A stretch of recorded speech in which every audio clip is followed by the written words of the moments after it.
Perfect. So we're gonna wait a minute for people to start flowing in with the Yep. slight delay All caused good. by All me. good. Can I annotate on this? Can I draw here? Can you make it so I can draw in the Zoom call? Oh my God, you gotta tell Yeah. me how. Maybe, Yeah. but I'm just curious because in my I slides sometimes I like to draw things, so just like I am such a Zoom noob that I yeah, don't yeah. know. Me too. I use Google Meets for everything. So Yes. yeah. So I see there's like whiteboards, but I'm afraid to click it. So we'll see, we'll see, we'll see. Maybe I'll click it now while we're waiting. New whiteboard. Okay, there is drawing, but that doesn't show your slides now, so I don't no. think Okay. that's gonna work for us. All right. But okay, I'm drawing in this one now. Hi. So that All right, works. But, we made but it doesn't. something work. Okay, Yeah, yeah, okay, it's fine. the It's fine. It's Google fine. Meet superiority. All good. Yeah. All right. I think we can like people are so slowly flowing in. Yep. Let's start things off. Let me share my screen super quick, but I gotta find the right tab to share my screen, and that's always a challenge. But this should work now. Alrighty then. Welcome everyone who's joining us. My name is MJ. I'm the co-founder of ZenABM, and this is our last session for the week. It was a very busy week with our ABM bootcamp. We're gonna have Casper, founder of SparkForce. He's gonna introduce himself properly, speaking about some really, really cool stuff coming up for them in 2026, and probably speaking from your rich experience, essentially. So a couple of like housekeeping things. Everything is available in the resource center. I'm going to put the link in the chat in a second. So we have recordings, we have slides, we have presentations, resources, templates, everything that previous speakers were essentially sharing with us is available there. All of the recordings from the past sessions are done. Casper's recording will be also published by the end of the day today. There is also a Slack invite in there. So if you guys want to join the Slack community and essentially like exchange experiences and maybe ask some questions afterwards to the speakers, please do use that to join. And a few words about an ABM quickly. We are a platform for running ABM campaigns on LinkedIn. You have a deep insight into all of your data, company level data, campaigns, campaign groups, job titles data, everything connected together. We have intent data from the interactions of your companies that you advertise to with your content. We have account scoring built in, so it's ready for you out of the box, super customizable. Customer journeys with deal attribution, so you understand how your LinkedIn ads are actually affecting your pipeline and the pipeline and revenue attribution month by month, all of the graphs, everything you can think of, every effectiveness metric, ROAS, pipeline per dollar, your ad spend, how much you're influencing, everything calculated based on your CRM data and LinkedIn tied together. And on top of it, it's Zena, our AI agents that have access to all of your data. You can ask it any questions you can think of about the data, about the deals, and she will come up with the right answers for you. Yeah, we have a code Bootcamp, 10% off on all plan, limited to 50 users. There's less than 50 now left. Valid till 24th February, so the end of Bootcamp. And without further ado, I am stopping sharing my screen. Casper, I'm handing the mic over to you. And to everyone in the audience, please ask your questions as they come. We'll try to go through them as they flow in. Perfect. Thank you, Michael. Thank you for the intro. And just for everyone, this is it's not going to be the biggest session, so there's plenty of room for lots of interaction. Like I have a lot of stuff I want to show you guys, but don't be afraid to hold back. I'll take care of everyone here.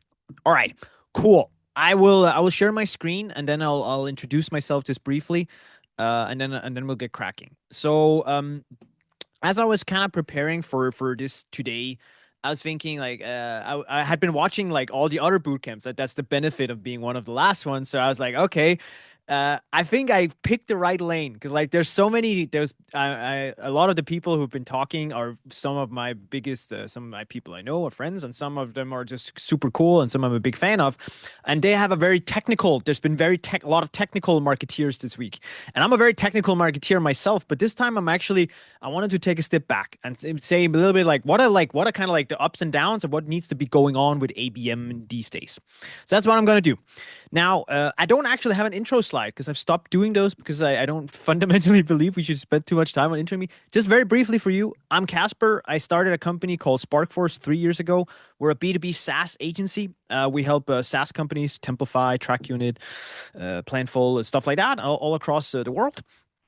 We are 30 plus people. I've been in B2B SaaS for 10 plus years. Worked at Templify, worked at Trustpilot, worked at United FinTech, been head of marketing, head of growth. So I know a thing or two about all these things. I'm a huge nerd, and you'll see that throughout my slides. And that's just a very short version of me. All right. See, there's already chat coming in. Okay, that's that's just the practical stuff. Okay. Hey, I'm in Copenhagen, so I'm not in London. We do have people in London, though. All right, cool. All right, let's get cracking. So I think the first thing I want to show you guys today is understanding a little bit. There's essentially 4 things we need to go through. And the 4 things are as follows. The understanding ABM from a strategic perspective. That's where we start. And I think fundamentally what I believe is that when you work with strategy and marketing, you work with strategy, motions, and tactics. So allow me to explain. So when a lot of people, when they go out and design something, let's say they want to do, let's say you decide you want to do account-based marketing, or a lot of people start with saying like, hey, what are the tactics I want to deploy before they decide what is the strategy, what is the motion, and what is the tactic. Now, account-based marketing, ABM, fundamentally, in my opinion, belongs as a motion. So you have an overall strategy. This is like demand generation or demand capture. So it's a classic like, hey, do you decide to expand your market or like to capture the ones who are already in market? That's a good example of an overall strategy. And that involves stuff like figuring out your ICP, figuring out your positioning and stuff like that. Then you move on to your actual motion. And that could be a lot of different things. It could be ABM one-to-one. It can be ABM light, one-to-few, ABM programmatic. That's been talked a lot about this week. ABX is also something. And sometimes I'm like, in Danish, we have a saying, it's like, old wine in new bottles. It's a little bit of the same, all of it, to be honest. But fundamentally, there's a different motions, right? There's always on motions. There's thought leadership motions. There's PLG, product-led growth motions. There's a lot of different things you can do, but I think it's important to understand that there's a difference between an overall strategy, and strategy ties more into what your company as a corporate strategy is trying to do, and your motion is more what you're pushing in marketing. It's more of a motion thing, and you go to market motion typically. And then once you have defined your strategy and your motion, then you can decide your tactics. Then you're like, okay, do I want to do paid social with LinkedIn? Do I want to do paid search, Google ads, Bing ads, whatever? Am I doing content marketing? Am I doing SEO? Whatever that is. And I think the problem and the reason I'm showing you guys this today is that a lot of people have a tendency to start at the tactical level first. So they start out, I want to do outreach on LinkedIn. I'm like, okay, sure. What are you trying to achieve? Like, what's the motion you're pushing? What's the strategy you're trying to? And you have to start the other way. And I'm hoping today that you get that intake, and after today, leave with a sense of, okay, even to begin with, if you're listening to this, is ABM even the right thing for you? Because it's not the right thing for everyone. Okay, so I think why ABM is different to a lot of the other motions and a lot of the other ways of doing things. I usually I like to explain it like this. So the classic AIDA model, awareness, interest, desire, desire, action. It's like a classic. I used to go to CBS, Copenhagen Business School. Like it's the classic model you learn there. And it's a classic structured funnel, right? So you bring in a lot of people and then you slowly tighten your funnel. This is like classic idea.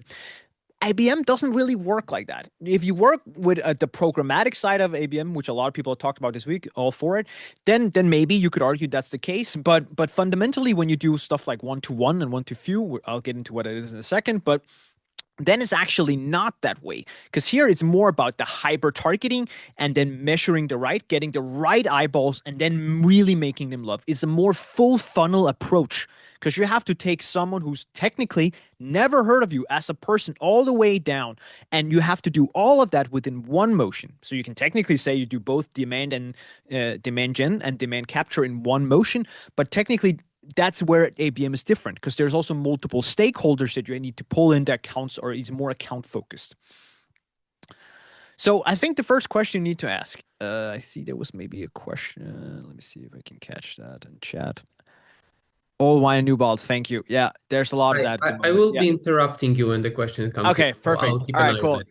There's a lot of that these days. So I'm also trying to just be a little bit. I'm the kind of blunt guy who just says it like it is, and there's a lot of shit going around. So let's be real. Okay, all right. So fundamentally, I think the first question you need to ask before you get into this: does ABM even make sense for you? And I think if the following reminds you of your business, then you're in the market for ABM. In my opinion, there's nothing. ABM doesn't exist out of B2B. It's not like Coca-Cola. You go out and like do ABM, and fundamentally, like you don't have a sales team, you don't have a high LTV and stuff, so it doesn't work. You have to be in B2B to do ABM. Start there. You have to have a quite high lifetime value. A lot of people tend to forget that. I think some of the talks we've heard this week are people who pushed on for like a lot of like account lists in general, like wider account lists. And I think in those cases, you could argue that you don't technically need a high LTV, which is also one of the new things in 2026. So if you're doing programmatic ABM, I would argue you might not need a high LTV anymore. But fundamentally, when you do ABM, you need a high lifetime value.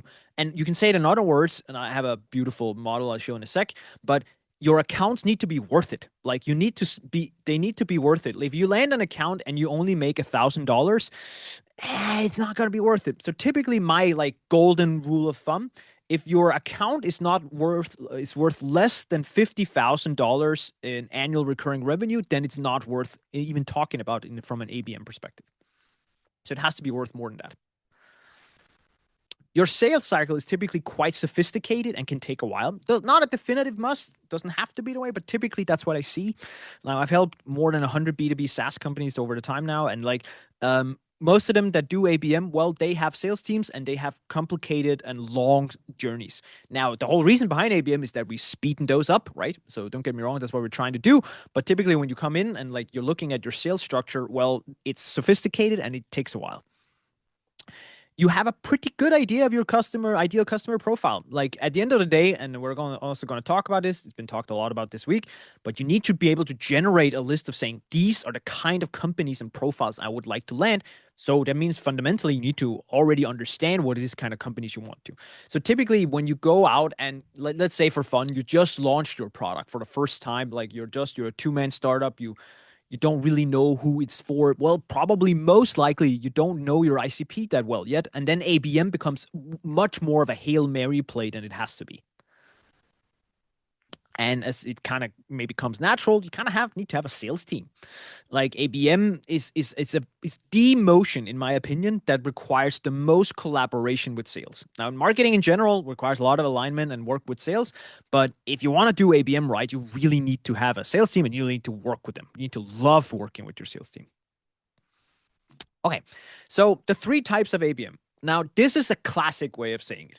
And I think I've been kind of like in 2025, I was like, okay, there was ABX, there was these like clusters, intent signals, all that stuff. We'll get to some of that stuff. But I think the fundamentals haven't actually changed. Like when the way you look at it should not change because strategically, like from a marketing perspective, this is the same. Like, so fundamentally, what you're looking at is to say, and this is why you look on the left side here, if your account is not worth a lot, so the ROI per account is low, then you should look towards a more programmatic approach because you can't afford to dedicate a lot of resources to landing one account. If it takes you $50,000 to win a client, if it's only worth $2,000, well, I don't need to be a math professor to tell you that's not worth it. Right? And the more an account is worth it to you, the more you can afford to invest in it, and the more you should look towards what I call strategic ABM, which is one-to-one. So that essentially refers to saying like, okay, I want to land IKEA as a client. So I spend a lot of money. I make landing pages blue and yellow, and I send them gifts specifically for IKEA. That's because if I land in IKEA, it would be worth millions to me, right? So that would be cool. Okay, maybe that's not the case for me. I don't make as much money, so I just want to land, let's say, IKEA and I don't know, Walmart. That's not really the same, but let's call it the same for a second. Same type of company, and they have a similar trade system. So I want to land Walmart, I want to land in IKEA, Bauhaus, maybe as another example that's probably closer. They're quite similar, not exactly the same, but you can use a lot of the material in the same way and you can narrow it down. And then there's the programmatic where you build larger account lists. I think strategic ABM, that's one to one. So literally you target one company. Where ABM Lite, I typically like to frame it as around 50 companies in a list. Now, nothing's set in stone when it comes to this, but once you get above 50, then you start blurring it out a little bit and you can't focus as much on the accounts you really want to close. Also, from a sales perspective, I think that's also important.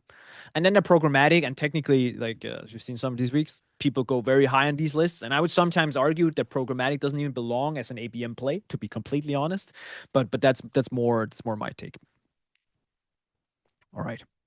So I think I caught this. Like I found this. I had this. I can't actually remember who shared it, and that's a little bit embarrassing. But I still wanted to show it. So there was a person who shared this the other not too long ago on LinkedIn about the new way of ABM and the old way of ABM. And I thought it's a pretty good way of saying, and I just want to highlight that in the beginning here. So saying so the introduction in 2025 has literally been like there's two things that are really moving a lot of people's heads these days, and it should be. It's powerful and it works, so don't get me wrong in that sense. Signals and clusters. So signals refers to all these intent signals we talk a lot about. You can get especially Clay and all these different tools where you can gather signals. You can use ZenABM and other tools to kind of get in your signals and then use it to get closer. But we've had signals for a long time. Like 10 years ago, I was using signals. Like I was using signals from G2, like back before it was common, right? So signals is not necessarily a new thing. I think what's new about it is we are strategically using it a bit better. So that's the new part about signals. Now, the same goes for clusters. Now, the old way of doing ABM was more about we build these account lists and then we go. Now, today, the way I like to build them is build these segments. I call them segments instead, cluster segments, potato, potato. But I think the point is more to say you're building segments or clusters based on a lot of other criteria than just your demographic criteria. So you're also basing on, the persona, the decision-making unit. Like, how does that look like? What are the stakeholder profiles? Then you cluster maybe also potential companies. So not only on a persona level, but also on a company level, you cluster these companies in. Maybe you have things that are demographically interesting about them, but maybe you also have things that are some sort of more research based that you can actually find out another way. Maybe these are companies that are going through mergers. Okay, that's something you can pull in from other places. So this new way of taking signals and then measuring, putting it together with these clusters, that's the new way. I think that's interesting, and I think that's good and that's powerful. You should be doing that, but fundamentally, that doesn't necessarily change the overall narrative of what you're trying to do with ABM. All right. Cool. Just right. Keep going.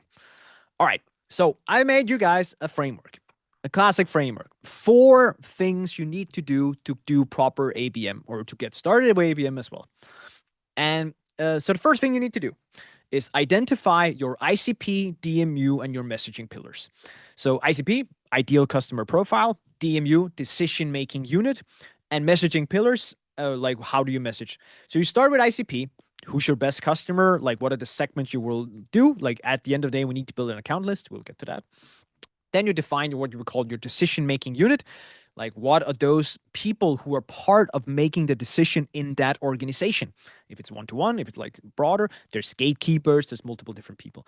And then lastly, what are your messaging pillars? So when you talk to these personas within these companies, what are the things they care about? What are the things you can push hard on? What are their pains? What are the things that they actually care about? Not enough people talk about this because we can do all the good targeting in the world, but if we're not saying the right thing, then it doesn't fucking matter. Right? Okay. Then you can build your account list, like build it based on your decision on ABM model, if it's like 1, 2, or 3, or whatever it is, and based on all the work we've done in the first part. And then the third step is designing what I call the how. So how do we actually want to lure them in? Like, what do we talk about? What is we doing? What is special about the campaign we're putting together? And then lastly, you got to ensure alignment with sales, and then you got to optimize. It's like just like any other marketing campaign, it's like a loop. So like setting up one-to-ones, metric alignment, content creation, all that stuff. It needs to be optimized. It needs to be aligned with your sales team. All right. So I'm going to walk through all of this now. So go-to-market planning, ICP, and building your list. So first thing you got to do is you got to get the foundation right. This is what I talked about, ICP, DMU, and messaging. And typically, the way I do it here at SparkForce, the way we do it is we go through ICP, and I have like a small screenshot here on the side of how it could look like in a Figma. I don't know if you can see it on the side. It's a little bit small. You'll get access to my slides. I can also send you templates and stuff like this afterwards. There's some links to templates in here, but just feel free to ping me on LinkedIn or wherever if you want any of these resources. But anyways, so the ICP sheet here, like there's a lot more questions. It's a big ass thing, but fundamentally it's just checking in for like, okay, who's the decision making budget holder? What is their job titles? What are the departments they work for? And also a lot of demographics on the actual companies. So all these demographic content criteria. I have a slide next where I'll show all these criteria in a second. Then you have your messaging in the beginning, because like typically I include ICP and DMU in the same sheet, so that's kind of what I'm explaining here. But then your messaging pillars is more about saying like, okay, now we identified the company types, we identified the champions, the use cases, the problems for the market and for the product. So different product categories, what's the most compelling product capability, compelling product feature, all these different things for these personas. And for instance here, like, so here you can say like, what job are they trying to do? In this case, this is about carbon accounting. So, okay, you're trying to do carbon accounting. So you're getting an invoice or manually reading a meter, blah, blah, blah. And it's a very inefficient way of using it. So that's the problem. And the problem is going to be very time consuming. So what's the capability? This is this and this and so forth. You can easily see how it's all pulling together and you can stitch it together. And then we made our more practical version down here in the bottom, where you say like, okay, so how will we do it? Well, we help marketeers get better results from their content by showing them how to improve it, blah, blah, blah. So all these things go down, and then you get closer and closer to actually constricting and making smart campaigns. Now, the important part is also this, like, we're not going to talk too much about AI today, to be completely honest, but this is the base, the core base you need for doing ABM when you combine it with AI. Because this is the stuff once you made it, and you can get help with AI once you have the framework and the models here. But this is the base. This is what you put into your AI agent or AI model, because this allows you to spit out creative, spit out things way faster and way smarter. I'm not going to go too much into that today, but that's also very powerful. So when you do ICP, so what do we look at? Like I made a super simplified version. I think sometimes people have a tendency to overcomplicate ICP way too much. It is massively important, and it's the most important thing of doing marketing in my opinion, but it doesn't mean that it has to be complicated. Like fundamentally, you need to look at these things. You need to decide on like amount of segments. You need to dedicate some names for them. They can be sub segments, so you can have like maybe you can have an industry segment, and then you can have a sub industry segment. So there's different parts of the industry clusters like that. You need to have some idea of what are some sample customers. Do you already have customers in that segment? What are the company size? Very good, like in general, for finding companies on LinkedIn, as most of you probably know. But company size is typically a really good indicator. Sometimes you use company revenue and stuff like that as well. Then here comes the interesting ones. You need to look at what are the customers' goals and characteristics. What are their why? Why would they want to use your product? Like, what's the why? You need to get that in, like get that in on all segments. How is the product used? Is there any special use case that they do that no other segment does? When in their personas, we talked about decision-making units. Who uses your product? Who are the key stakeholders that need to be involved in the process, if it's one-to-one or also spread out? What's the value proposition you bring to the table, like towards these people? Like, what's the actual value proposition you have? Is it a new product or is it replacing one? Like typically a lot of people forget that like if you're replacing Excel spreadsheet, that's a whole different conversation than if you're replacing another tech stack tool. And then lastly, on TAM and disrupted value. So what's the value of this segment? And I think that's especially important in ABM. And here, like let's say you decide to go out after a specific industry and you make a 1 to few campaign towards, let's say, 50 accounts. Well, what's the value of landing 5 of those accounts or 1 of those accounts? Like what's the actual potential value of doing this? Because that's also what you set your targets against when you make your ABM setup. And then I always look for something I call disrupted value, because like whenever you see these, I always see these like total addressable market analysis and like we can conquer the whole world. And I'm like, good luck with that, right? Like it's not like you're not replacing Salesforce tomorrow. Like let's be real. So what is the realistic outcome of how much of the market penetration can you expect? If you put all of this together, and I can share this afterwards, this is an Excel spreadsheet. Like it's super simplified. I used to work in United FinTech. I use this example just to say like this is how I did it a few years ago. This has not changed. Today I use it in Figma. Today I use it in doing in Notion instead. It looks way prettier. But I just want to show you it doesn't have to be super complicated. It's an Excel spreadsheet with all these questions lined in and then all the segments to the right. That's it. And then you just start plotting in. And in the beginning, if you've never done this before, if you don't have a lot of data, that's okay. It's qualified guesstimates. Qualified guesstimates are a-okay in my world. We try to get as close to the truth by using data as much as we can, but sometimes it's also just guesses, and that's okay. So make it as qualified as you can. You can use a lot of different tools for that stuff, but point being, you have to do the exercise. All right. So now we've gotten to the point. We have identified the segments with the most potential. Yay, winning. What are the actual companies we need to focus on? And this is where like you use all these different tools, right? Account list. And there's Dealfront, Cognizant, ZoomInfo, BuildWith. You can combine it all with Clay, DataNice, Lusha, Waynu, Ocean.io, Apollo, everything. There's a lot, right? And I'm not going to go through. And honestly, I'm going to be a little bit hardcore. I don't think it matters what you use. Like it doesn't actually, data providers are data providers. And some of them are better and some of them are more expensive. Some are better for other regions than others. Again, I have, for the example I'm going to show you in a second, I use ZoomInfo. I use Dealfront a lot. I've used Cognizant a lot. We use Clay a lot for combining everything, but obviously used Apollo a lot. I've tried all of them.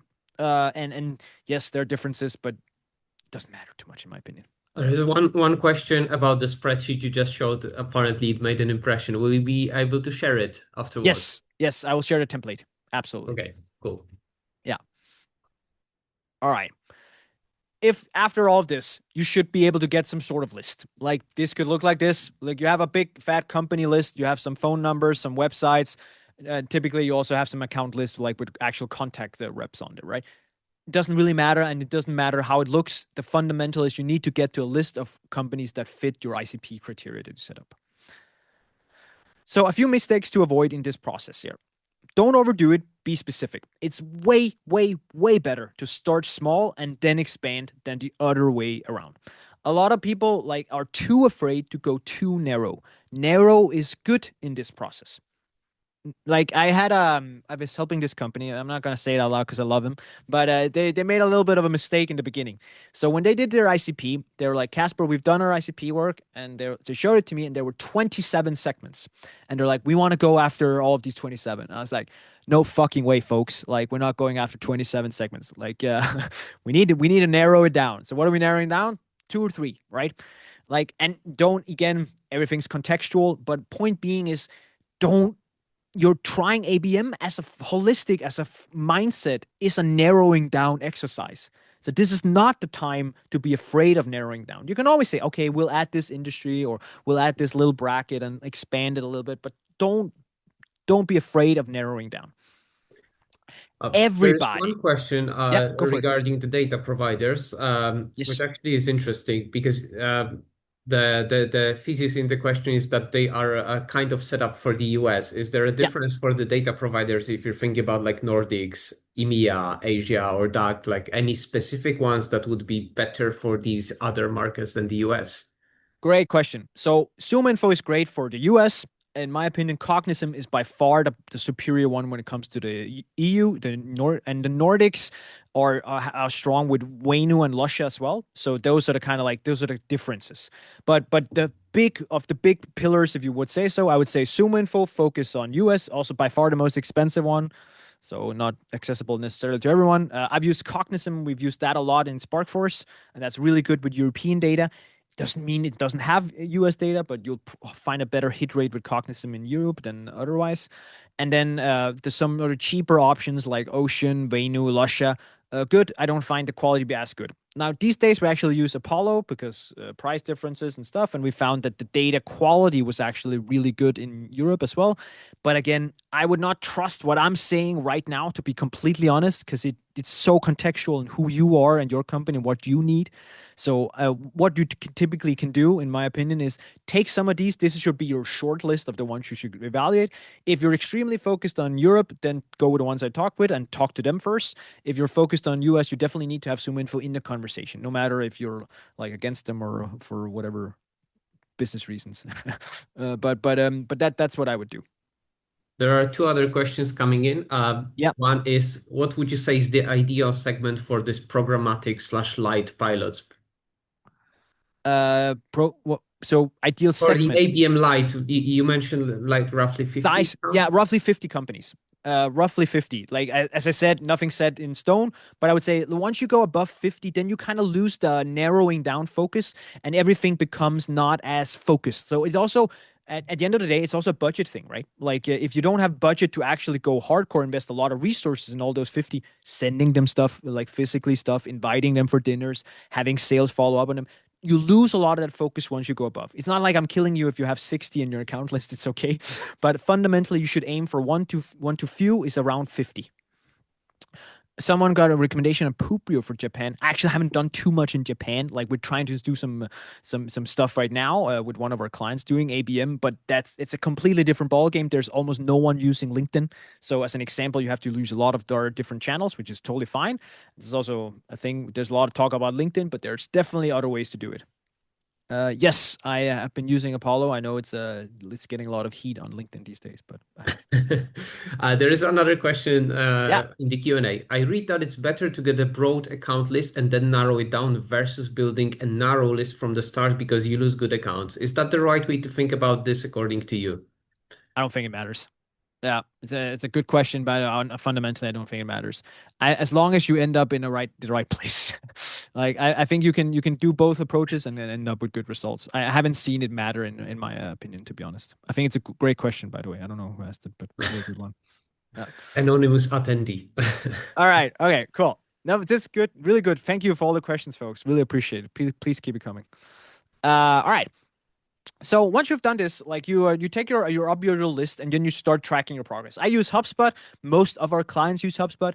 There's other ways to do this, like other tools, Salesforce, Pardot, all that jazz. A lot of them use HubSpot and Salesforce, should be said. I think the most important part is just like having a central place where you upload it and track the movement on them. Now, HubSpot's great for this because you have these like target account lists that you focus on.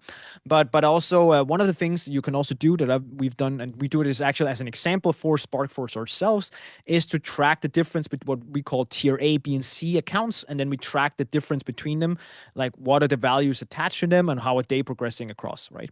So you can do a lot of these things. Some of this is a custom build from us. This is a little bit custom, but this is out of the box from HubSpot. All right. Now, in my opinion, we get to the actual most interesting part, and the part most people forget about, in my opinion, when it comes to ABM, is how do you get them to actually do anything? How do you design the how? Now, I have some technical examples, and I have some really cool, fun examples I've done myself, and some I've found that I think are really cool. All right. So first and foremost, ABM is about making it as personal, relevant, as specific as possible. Use the intent data if you use intent data or the clusters, but generally all this intent data, we got to use it for something. Like a lot of people are like, hey, I get all this intent data and the only thing I use it for is like this one email outreach. I'm like, yeah, is that really the best you can do? Right? Really? Or like, hey, I personalize this one landing page. Sure, it's cool, it's fine, it will work and it matters. But there's more we can do. I think the fundamental thing you just have to understand, of course, don't overcomplicate it. You don't actually need tools to do all this stuff I'm showing you guys today. Yes, you need a little bit of a tool for the account lists, but anything beyond that, not really. Not really any, like, you don't need a fancy tool stack. I heard another talk, not to shout on that person, but this week, and it was like, how's your tool stack? And there was like, you need at least 2 to 5K a month in dollars on tool stack. I was like, some clients, that's their whole budget, right? So I don't know, like we don't have that many small clients per se, but it's like I'm just trying to say you don't have to start that small. If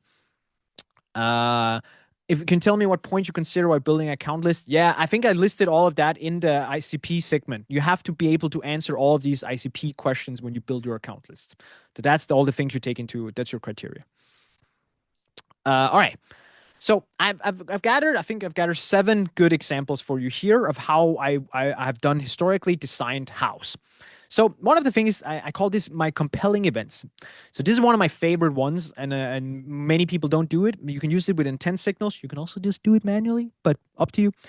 So you can set up Google Trends, mentions, you can feed it into Clay for what I call compelling events. So what is a compelling event? A compelling event is, let's say, so I used to work at this company called Templify. And whenever Templify, it's really good for aligning people on brand because they use like, they work in Microsoft Office and people, you get to use the same logos and stuff like that. Long term.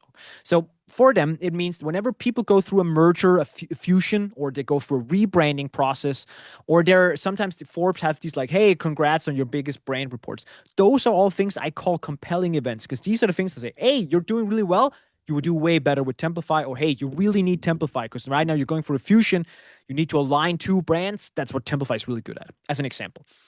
So what I would do is I would just set up like these like notifications, and then whenever we got a notification, it would automatically and go in and notify me, hey, these things, this company that you're having on your account-based list, like some of the big four, let's accounting firms, let's say that they're going through a rebrand process right now.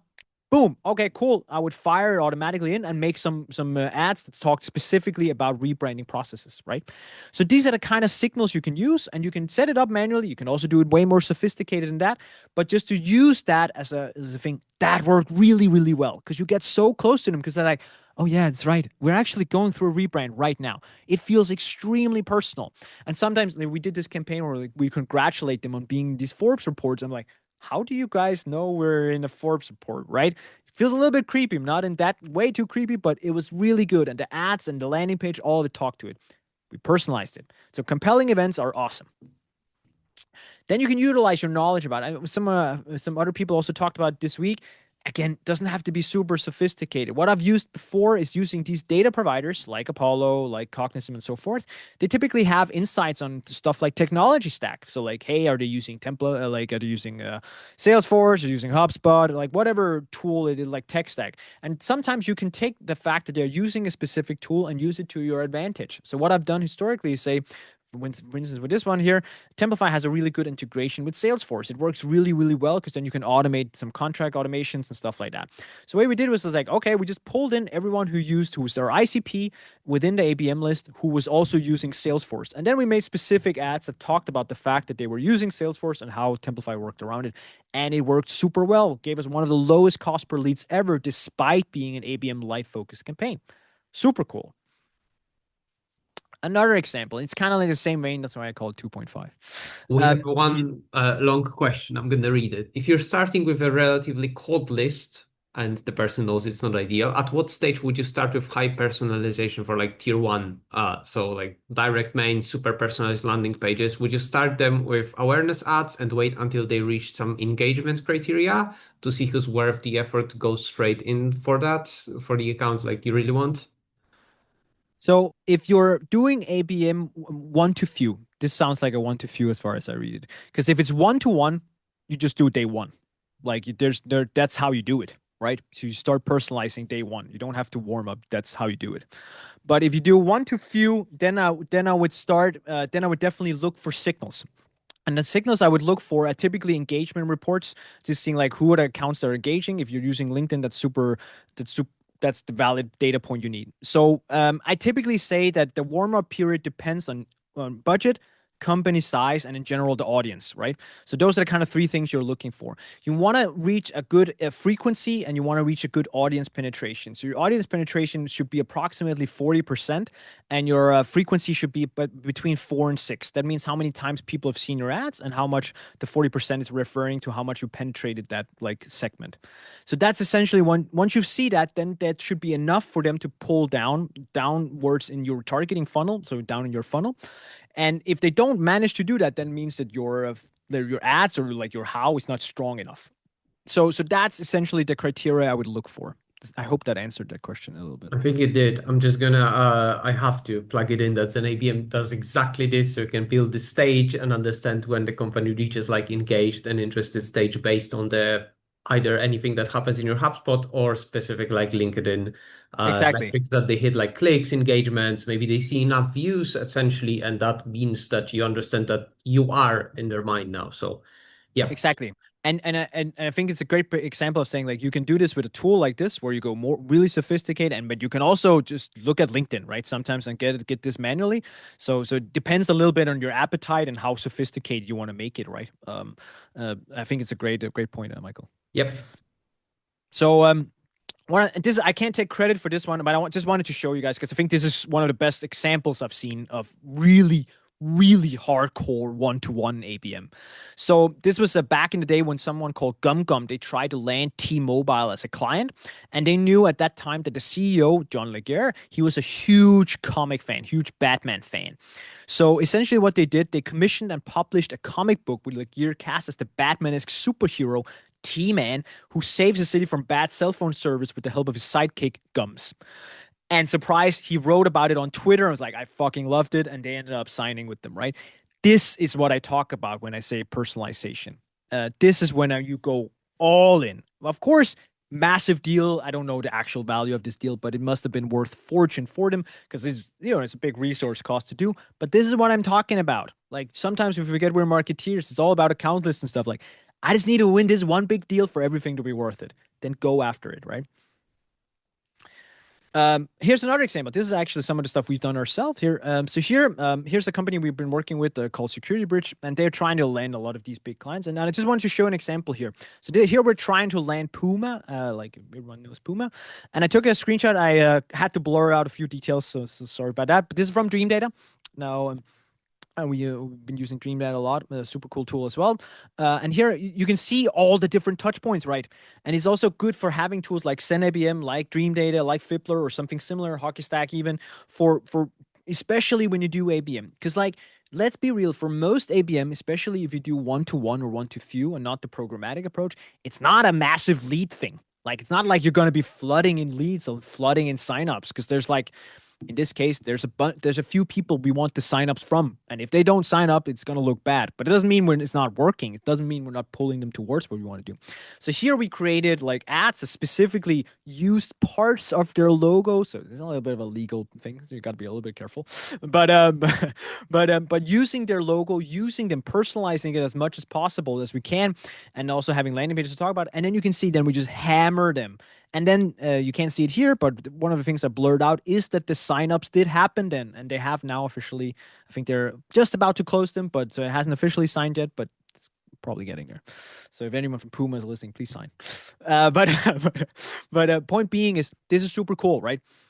And it just shows what you can actually do in this space if you do it properly. Another example. So this is also one of our clients, and I unfortunately I can't take credit for this, but I just want to highlight the team with the over at Sekomea. They've done some. This is awesome. So we're Danish. They're a Danish-based company. We've been working with them for quite some time now, and they have an IoT device. So it's like both a classic of software and hardware components. So there's some software and there's some hardware. So they're like, how do you promote IoT hardware, software? How do you get it across the floor? So you give them a physical copy of it, sort of. So they're a Danish-based company. So what they did was they ordered for, I think it was 50 of their accounts, they call it 50-ish, or maybe a little bit more, 50 of their accounts. They ordered customized Lego boxes that they sent to the specific stakeholders of each of those in each of those companies. And that little Lego box had a custom version. This is actually Lego. And then you had to go and click on that. Like there was a QR code on the front of that box. You'd go to that QR code that would take you to this landing page that they made where you had all the instructions on how to build that Lego. So that also meant you would have to go there so you'd get all the tracking and all the UTMs and all that smart stuff. And then you would also see like, okay, this is how I built that. This is insane. Such a high hit rate. Every single one of them wanted to chat with them afterwards. It is insane.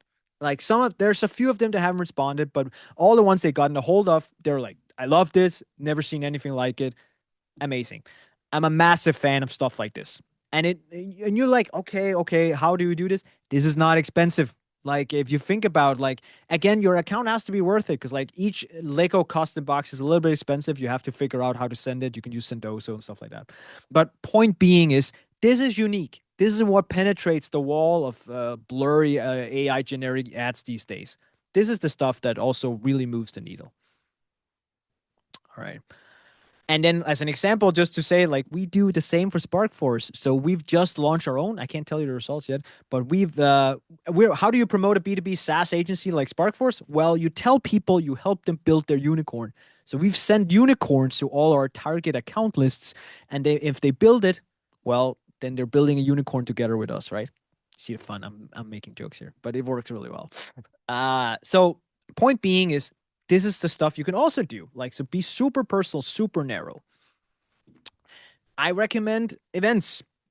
Yay, I said it. Not all events. Trust me, not all events. There's a lot of wasted budget on events, but some form of events are amazing when it comes to ABM. And not a lot of people talk about it, especially this week. There hasn't been a lot of talk about events for some reason. So, owned events. I think it's awesome. Even Emilia was actually talking at our own event, so that's super cool.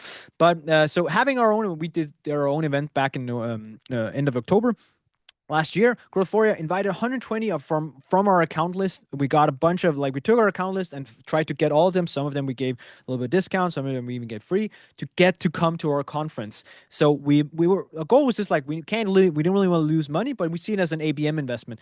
Now all of these we track in our account lists, and most of them, like not all of them, but about a few of them have actually moved further in our deal pipeline stages, exactly like we wanted it to.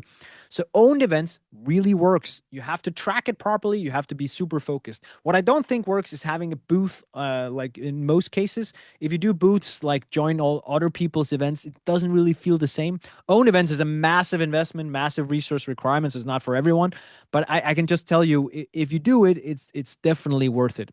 And I actually have, I'm going to share that in a second about podcasts, because I will talk with Katrine from Pixels, the CMO over there. She's super cool. She does a lot of ABM, and her entire ABM motion is designed around events. Super cool and worth listening to if you have a moment. I'll share a link in a sec. We do a lot of private exclusive dinners. I know a lot of our clients have done the same, and I just want to show we also do it. Like, where we invite the actual relevant stakeholders. You reach out to them and be like, yo, what's up, Michael? And you up for coming? Like, and you can see Emilia sitting here, right? So we invite people in that are super cool for these like exclusive dinners where we take them out, buy them some food, and then talk about what's your pains, what's your problems, what are you struggling with in marketing. So have these real conversations.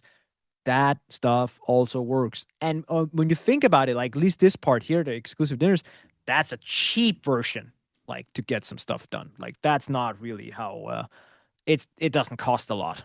And if you just need to land one or two clients, then it's definitely worth it. Example 6. So you can curate content with your target audience. Examples being stuff like podcasting, webinars. So here, this is what I'm talking about. Episode 114 and 15. I have this podcast called Marketing Corner, but I talk with Katrine from Pixels. So unfortunately, I'm not working with Katrine. Maybe one day, but you can invite people like her or like people who are really smart to your podcast. So part of having a podcast or having a webinar is you also invite some people that you potentially might want to work with. Now, historically, we've actually also done this, not with these two examples, just to be fair, but some other examples where then we've invited them to webinars and then eventually they became our customers. And to be honest, in the beginning, it wasn't actually the intention, but eventually we kind of discovered this is pretty smart. You should do more of this. So that's definitely also something to consider. And I'm typically not not many people want an agency as a client per se. They all want the SaaS companies, but I'm also typically invited as like the guest star to kind of balance it out. So it's a good way to invite people in, to bring them in to help you curate the content, because then you also get very close to them and it doesn't feel pitchy. It doesn't feel salesy. You're inviting them in and you're kind of treating them that way. And then also you can use that curated content to distribute it in front of them. So make sure if you're doing one-to-one and you have like an episode where you talk about IKEA, talk like, what if you actually distributed that in front of IKEA, right? Like, I'm just saying there's a lot of potential here if you're really smart about it. Let's see if we can get this work. Then this one is a little bit more interesting. So I think a lot of people are underestimating the power of thought leader as a concept, and also especially thought leader ads on LinkedIn. Thought leader ads is by far the most cool thing to come out of 2025. Like it is by far the thing we use the most across the board on our clients. And if you're not doing thought leader ads today, you're doing something wrong. Like, let's put it that way. But the problem most people struggle with is getting people to post. Now, it's not a problem for Michael, Emilia, me, or the rest of the gang, and maybe not even you guys who are listening to this.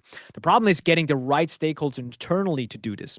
So I actually created a process here of how we do it. So technically there's a step before this where I go in and teach people how to do it, and then sometimes that brings in a bunch of champions and they will do it themselves, but that is not always the case. So when you do it in an ABM context, it's important to say like, okay, For these accounts, here's the people I want to talk to these accounts. And typically those are your salespeople. So your stakeholders, right? So the first thing you do is you invite the stakeholders for some interviews. We typically do it on our side.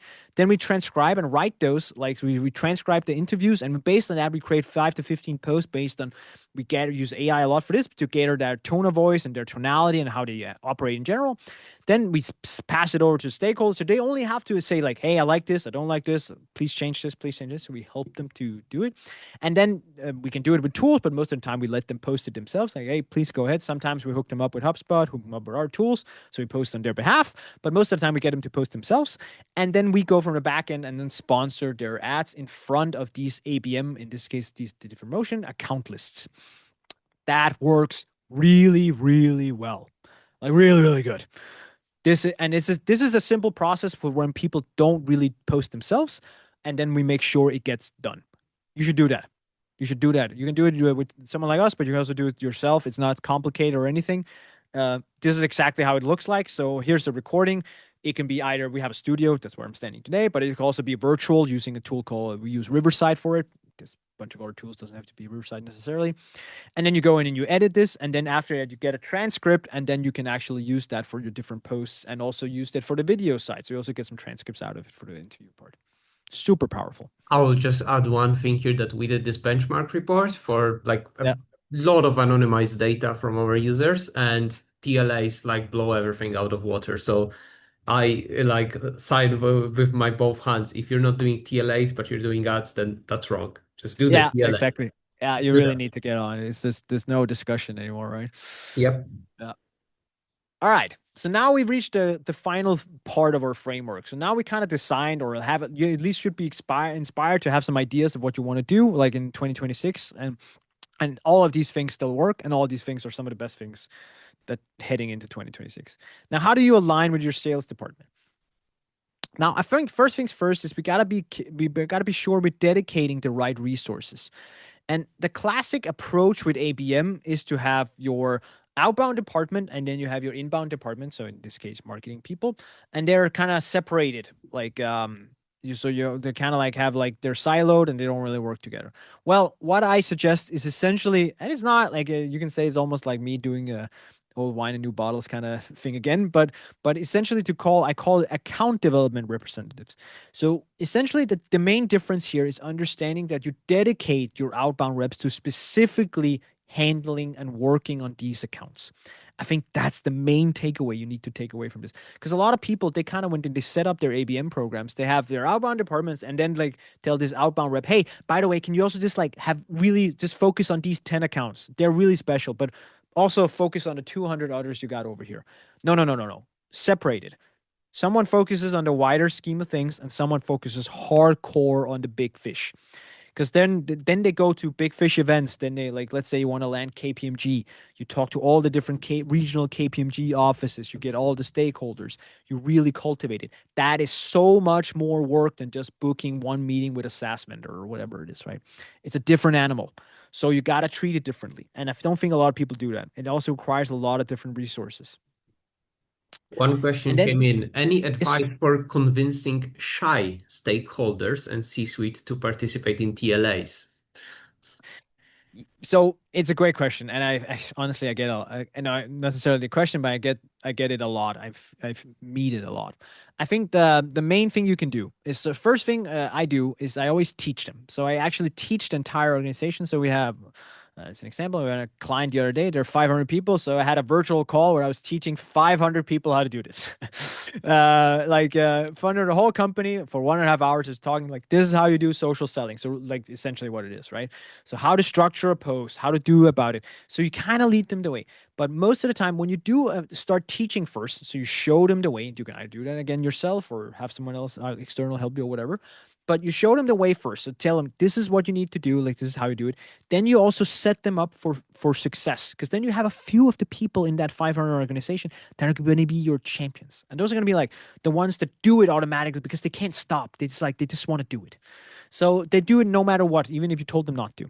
And once those people start doing it, then the shy people, they start realizing, it's not that bad, right? It's okay. It's fine. It's gonna be okay. Nobody killed Casper for posting, right? And then they start coming to the tray, and then it's easier to convince them. So that's part of it. So I would do that. Then the other part is, of course, to like when you in your teaching and you're convincing, you also make it so easy for them, easy as possible with most control.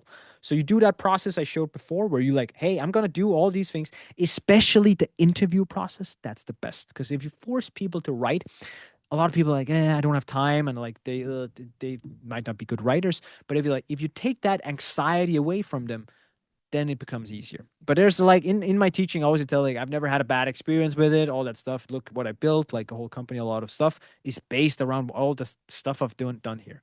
So it is a mix of a few things, but I would recommend doing it that way. Cool. All right.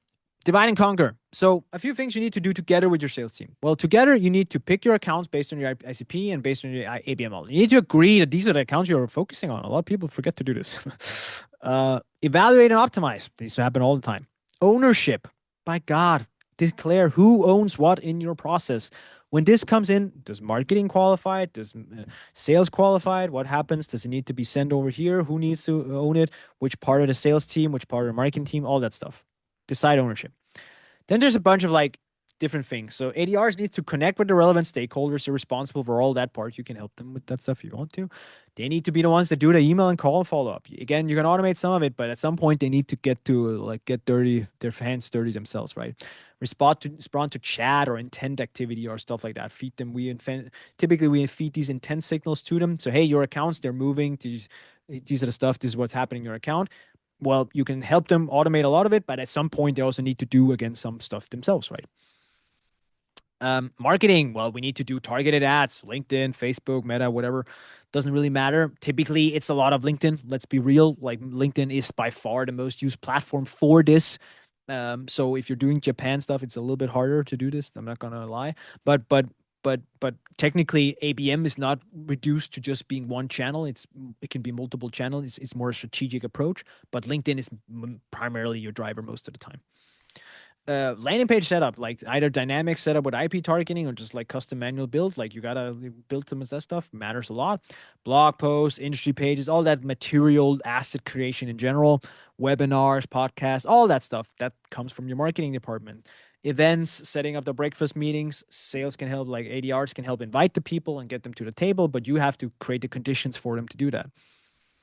If you want to send personal gifts, you want to do some of the letters, all that stuff. This is your classic. This is just me trying to show that there's different delegation, who's responsible for what. But the most important part of all this is sitting down in the beginning and agreeing on who owns what part. That's really important. And then how do you measure the success of ABM? How do you get people on board? There's a lot of different ways to do this. A lot of influence pipeline, influence revenue, and all this stuff. I think Andre and Vladimir, super cool guys from Full Funnel, done a pretty good job historically of trying to prove it. I agree with a lot of what they've done, but I think the first point I always want to make is don't overcomplicate it. You don't have to do all of the metrics you're seeing on the right to be able to prove ABM. I think the easy route, and my recommendation, is if you're just starting out, look at number of opportunities in the targeted accounts. So are they moving from engagement to actual opportunities in these accounts that you're working on? So if you list those, are some of them moving closer? And here you can also look at intent signals and signals in general. Are you seeing more signals, warm engagement? If you're seeing more of that stuff, you're moving in the right direction. At the end of the day, we need revenue. So like we can't talk about signals all day, every day if it doesn't amount to anything. But look at opportunities within the targeted accounts. That's a really good way to look at it. And then you look at what I said, engagement, so intent measured from these targeted accounts. Those are the two major leading indicators. Like it's not, the second one is more leading than the first one. The first one is more hardcore, but it doesn't always make sense to look at what I call weighted pipeline per se, because weighted pipeline can be like a little bit swingy when you just get one opportunity is like worth millions. It's like, hey, now we're great. Now it's not great. So look at opportunities overall and how many accounts and contacts that are moving down your pipeline. Most important metric, if you can get to it, it's not for everyone, takes a little bit of while, takes a little bit more data point, is what I call sales velocity. So essentially the number of opportunities times the average deal size times your conversion rate divided by your sales cycle length. That's essentially the golden metric, because that also tells you about how fast you're moving your account through the stages. So what you want to look at here is essentially because when you start, let's say you want to land IKEA, it usually in your company it would take you 2 years. Now, because of your ABM program, we actually landed IKEA in 6 months. That's amazing, right? Or like say 12 months, right? But if you're not talking about that, if you're not measuring that, who the fuck knows, right? So you gotta look at sales velocity. Are you actually speeding up these things? Is your sales cycle length being reduced because of these things? So essentially, is your sales velocity increasing? That's what you're looking at. So the number of opportunities that comes in, the average deal size of these opportunities, and the conversion rate, and then hold up against your sales cycle length. That has to be a good balance. Then you reach a good sales velocity essentially. Easy way to secure alignment, like honestly, dude, this is so simple. I feel like it's basic stuff, but I'm just gonna repeat here. Make sure you have weekly or bi-weekly catch-ups with your sales teams. Like make sure we had back in my previous company, I had a go-to-market task force. Had a picture of this. I thought it was a pretty good example of it. Go-to-market task force, just like, hey, okay, this is how we talk together. This is where we're focused on. These are the accounts. Then you set up dashboards. You have Slack and email, like catch up, all that stuff. And then you have one reporting place to rule them all. Like I've used Looker Studio. You can also use your CRM, HubSpot, Dream Data, Fibbler, whatever. Doesn't really matter. I think the point is you just need to agree that this is the place we all look at, and this is the place we look at every week. Um, that needs to be in place. Now you're ready to deploy, and this is the final part. I'm also We have running one out of. question, Yes. which is what would you include in engagement? For example, replies, meeting books, or would you include also email clicks, ad reach, etc.?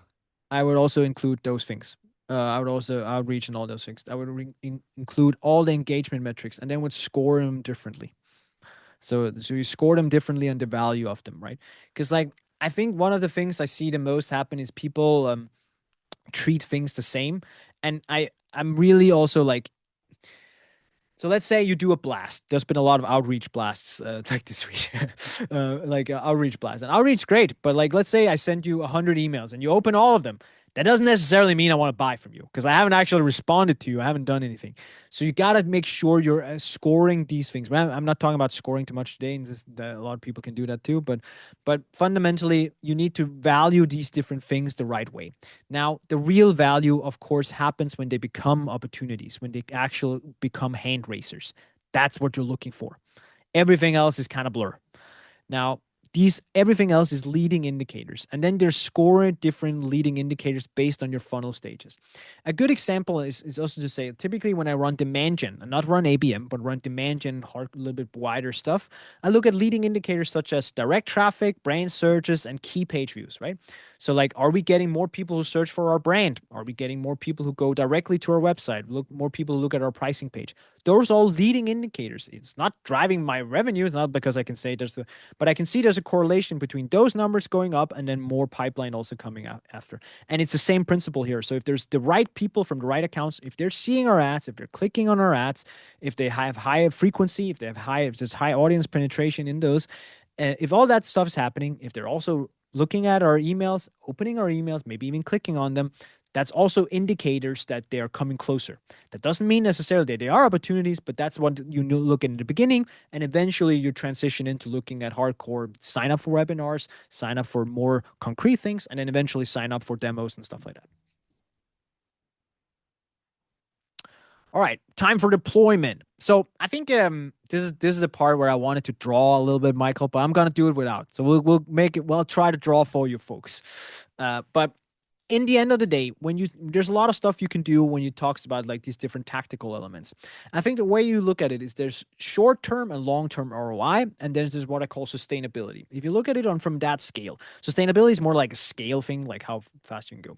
So first, before you can start doing anything, is you got to get your basic foundation plates. That's kind of what we talked about here. You got to have some trust and some data and some strategy. That means like your brand, design, content, you got to have some sort of like brand identity, a logo, got to have a name, right? And then you got to have some Google Analytics, HubSpot, whatever it is you use for your data point, and you need to have a strategy for go to market. If you've done all the steps we talked about in the previous part, you're done all this stuff. Now afterwards, then you need to design like based on your ABM efforts, based on what makes sense for your business. And I think a lot of people when they forget that ABM doesn't necessarily play well with all the tactics in the world, right? So take an example of paid search, right? Can you do paid search together with ABM? Yes, but I think I can count on one hand how many times I've done it successfully, right? It's not that easy to control how IKEA people searches for things that were related to my product specifically. Yeah, there's some custom stuff you can do, like custom audiences and stuff like that. But let's be real, that's not the primary tactical thing you do. So when you do ABM, you're most looking at outbound BDRs, paid social, and the new thing, and this is why I'm bringing this up, is that thought leadership has exclusively, like historically, not been considered a part of ABM, but I am saying it should be now.